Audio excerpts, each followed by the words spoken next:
Welcome to Hannity. Tonight, as terrorist acts are committed around the globe almost every day by Islamic extremists, President Obama and members of his administration, they have gone to great lengths to deny the rise of radical Islam. I don't quibble with labels.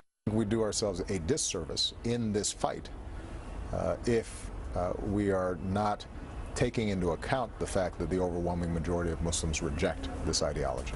Violent extremism is something that we want to be focused on, and it's not just Islamic violent extremism. We're going to focus on all the different kinds of extremism with a heavy focus on people who do this in the name of Islam. We would say falsely in the name of Islam, but there are other forms of extremism that are also important. Let's make two things clear. ISIL is not Islamic. No religion condones the killing of innocents. Now, late last week at the National Prayer Breakfast, President Obama thought it was appropriate, though, to lecture Christians. All right, let's watch this.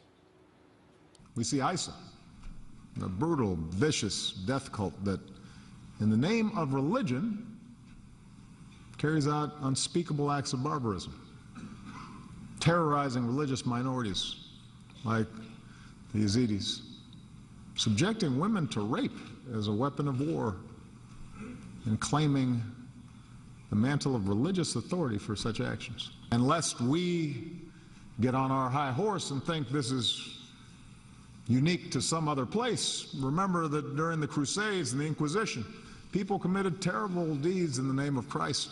In our home country, slavery and Jim Crow all too often was justified in the name of Christ. So this is not unique to one group or one religion. There is a tendency in us, a sinful tendency that can pervert and distort our faith. All right, joining us now with reaction, the author of the brand new book, Countdown to the Apocalypse, Why ISIS and Ebola Are Only the Beginning, Dr. Robert Jeffries, Fox News senior correspondent Geraldo Rivera, and our good friend and author of the book, Blind Conceit, Politics, Policy, and Racial Polarization, Moving Forward to Save a Nation. Star Parker is with us. So, Geraldo, you're president here. We're going to go back 800 and 1,000 years, and a guy that can't say radical Islam, and a guy that can't even admit the Islamic State is Islamic, and even today is saying, oh, we overplay the threat in the media because climate change isn't as sexy, suggesting that's a bigger threat. The president made two mistakes, if I may, Sean. First of all, by using the example of the Crusades, he seemed to be going back to the fossil age, way, way too far back. But having covered the war in Kosovo, Albania, Bosnia, Croatia, there were 4,000 Muslim men slaughtered because of their faith by the Serbs in that conflict. That was an example he could have used of Christian barbarity that was current. I believe that too many people have been killed in the name of religion. The president was right on his point. His second mistake was his timing. Why give cover to ISIS at the time when the nation of Jordan and the rest of the world was outraged over the burning of the pilot and the retaliation against that? Sean, here's the difference. My friend Geraldo's right about the timing being off, but there is no moral equivalency between what radical Islamists have done and Christians have done. First of all, here's the key difference. When Christians commit acts of violence, they are doing so in opposition to the teaching of their faith. You can't find a single verse in the New Testament that says, kill the unbelievers. And they're following the founder of their faith, Jesus Christ, as well, who said, love your enemies. When Islamists commit acts of violence, they can cite 35 verses in the Quran that call for killing the infidels. Crusades, whether you agree or disagree, and the Catholic Church, of which I'm a Catholic, has even apologized for it, but it was a defensive war after Muslim armies conquered France and Italy and Spain and even Rome, Constantinople, and everything in between, Geraldo. So they had taken over these Christian sites. There is context and texture to the Crusades. But let me put it in context then, because I was in that room, and it was frankly verbal rape. Because oh, yeah. Really? We were not expecting it. Yikes. Nobody wanted it. Yikes. It was horrible to sit through, and after it was over, we all felt like crap. Because let me tell you why we were all there. That's a harsh term. That's harsh. Verbal rape is what it was, because he pulled the air out of the room. There were 4,000 people there to unify.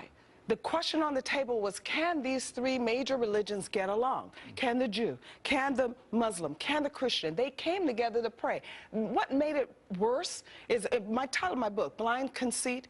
He was so blind, he's so arrogant in his conceit, he didn't even notice that the audience wasn't even all Christian. There were Muslims in the room. There were people from 130 different countries sitting there trying to figure out, can we resolve this? There is a bigger issue, though. While he did this against Christians, he cannot, will not, refuses to say that radical Islam But is you know why That's he did my it? point. Because there's a saying, because what he wanted to do was put the Muslim community, those radical extremists, on notice that, remember what they did to you. There's a saying in black communities like, a payback is a mother. And what that means is, let's remind them that you are not, exactly, I'm not going to. There's a B word involved. I'm not going to. Hey, look, we're on Sean Hannity show, so exactly. But you're absolutely right. He was trying to disrupt what was going on there. Remember what happened. We had a rabbi open in prayer. The King Abdullah himself was supposed to be there to speak. The Pope weighed in. We were talking about being in that room for unity, and what he did was say, don't ever forget the past, guys. Keep doing what you're doing over there in the Middle East. That's what his message was. An interview with the Vox.com that the president gave. It was released today, but he did the interview about a month ago. He did it back in January. He says two things in this interview that he actually suggested that what happened at the kosher deli in Paris was a random act, and then he also went on to blame the media, saying that that climate change suggested that that was more dangerous than terrorism. Listen to at least one of these thoughts here. It is entirely legitimate for the American people to be deeply concerned when you've got a bunch of violent, vicious zealots who behead people or randomly shoot a bunch of folks in a deli in Paris. It is right and appropriate for us to be vigilant and aggressive in trying to deal with that. The same way that a big city mayor's got to cut the crime rate down if he wants that city to thrive. Pastor, what happened in that deli wasn't random, and nor is climate change a bigger threat than terrorism. Absolutely not. Look, I was offended as a Christian by what the president said, but I'm alarmed as an American that we have a president who will not acknowledge the severity or the source of this real threat against us. Look, you cannot understand radical Islam until you understand their deep hatred for the nation of Israel. I hear people talk about, well, we need to fix Islam. We need to reform Islam. You're not going to fix the foundational hatred they have to Israel. He's right, Geraldo. But the pastor, for all his eloquence, cannot deny that more people have been killed in the name of religion than almost any other. Right now, the issue is radical. No, actually, secularism kills more. No, actually, listen, Christianity actually civilized men and boys in graves in Srebrenica. Listen, tens of millions of Hindus were killed by Muslims. And we talk about the Inquisition, Sean.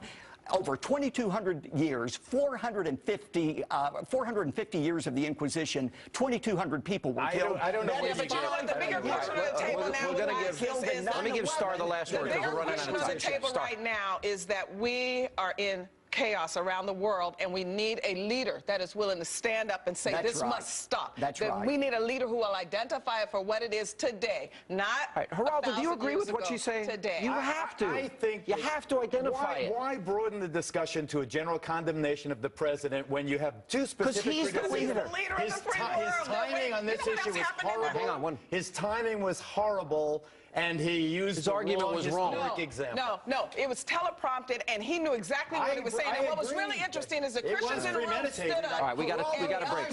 Geraldo, why will he meet with Muslim leaders? See, I'm a Catholic and a Jew. I'm perfect for this. Why will he meet with Netanyahu when he meets with Muslim